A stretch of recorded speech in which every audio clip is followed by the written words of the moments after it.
Assalamualaikum warahmatullahi wabarakatuh.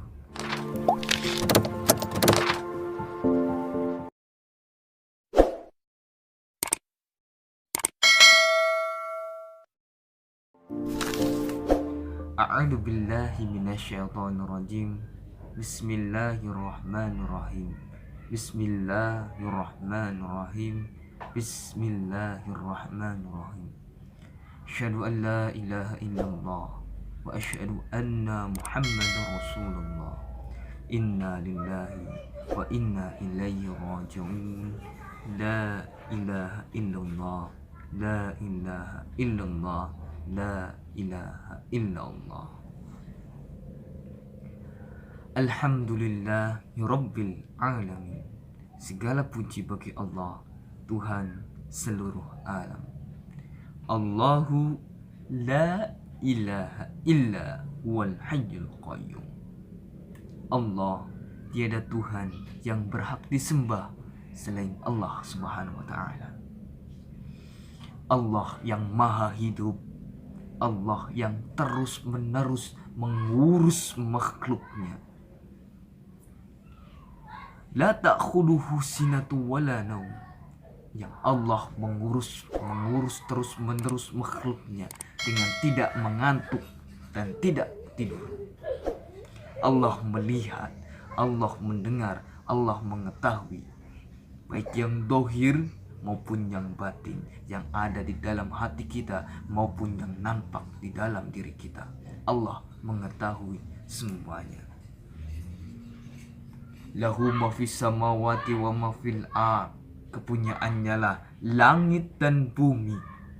Kita milik Allah Subhanahu wa taala. Harta kita, jabatan-jabatan kita, anak-anak, istri, suami, orang tua, tetangga, semuanya milik Allah Subhanahu wa taala. Yang kita punyai hanya sekedar dititipkan saja Allah kepada kita. Maka baik-baiklah dengan titipan.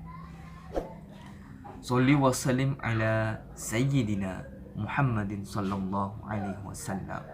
Sampaikanlah salam sejahtera kita kepada baginda alam kita, pahlawan revolusi Islam yang sudah menunjukkan jalan untuk mencapai sebuah kemenangan, keridhaan Allah Subhanahu wa taala.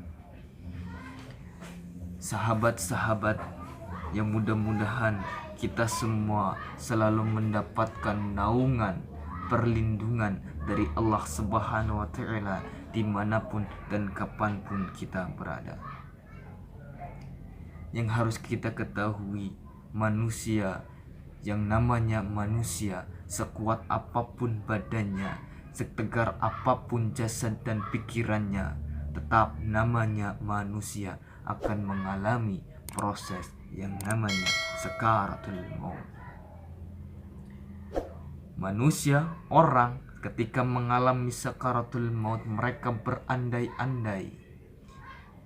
Mereka berandai-andai apa?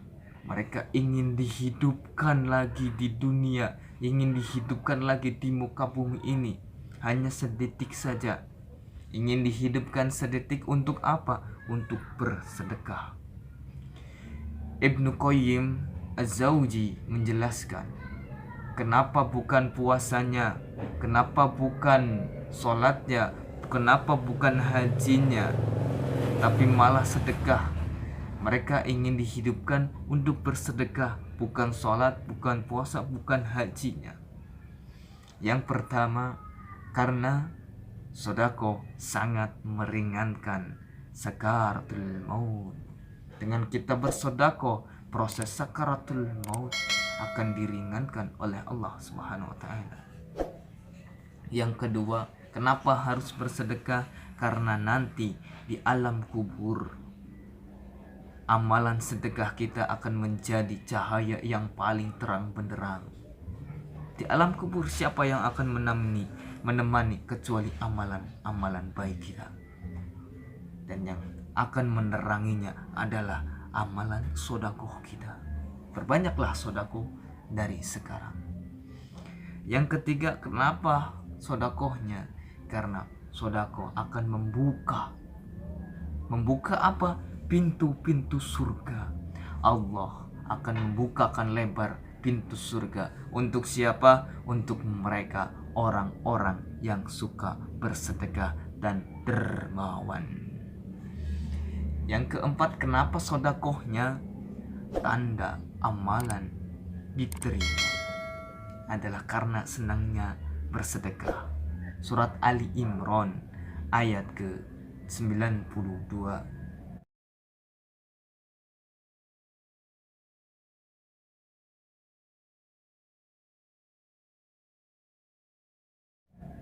Yang menjelaskan bahwasanya tidaklah sempurna amalan sholat kita, puasa kita, haji kita sebelum kita menafkahkan sebagian harta kita yang paling kita cintai. Sebagian harta kita yang paling kita cintai. Sedekahkanlah harta yang kita miliki, itu milik Allah. Allah hanya meminta sebagian saja. Tanda amalan diterima adalah senangnya kita bersedekah. Yang terakhir, kenapa sih sedekahnya? Nanti di yaumil hisab, di mana hari pertanggungjawaban yang paling berat hisabnya tentang harta. Dari mana harta kita? Untuk apa harta kita? Maka bersyukurlah bagi hamba-hamba Allah yang suka, yang senang menyedekahkan harta yang ia cintainya di jalan Allahnya.